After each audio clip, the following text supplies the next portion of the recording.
প্রথমে গাছ থেকে একটা কাঁঠাল পেরেছি, তারপর আমার বউকে বলছি এটা কেটে লও দুজনে খেয়ে ফেলি, সেই টেস্ট।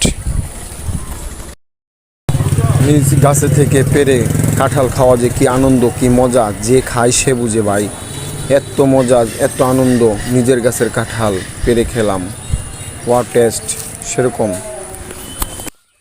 আমি তো প্রথমে মনে করছিলাম কাঁঠাল ভালো হবে না, পচা বাইরে হবে মনে হয়, কিন্তু না, তারপরে কেটে দেখলাম যে না, পচার কোনো কারবারই নাই, সম্পূর্ণ কাঁঠালই ভালো। এবং এত মজার কাঁঠাল খেলাম যে আমার জিহ্বাগুলো যেন বাস্ট করতেছিল, মধুর ঘিয়ে ভাজা কাঁঠালের মতো লাগলো। আমার দুষ্টু মিষ্টি গরু আমাকে ছাড়া কিছুই বোঝে না। আমি তার সাথে গেলে বা তার বুগুলো গেলে অনেক আদর যত্ন করি তাকে। সে আদর যত্ন পেলে অনেক শান্তশিষ্ট থাকে এবং কি সে আমাকেও বারবার চেয়ে দেখে এবং কি আমি তার সাথে গেলে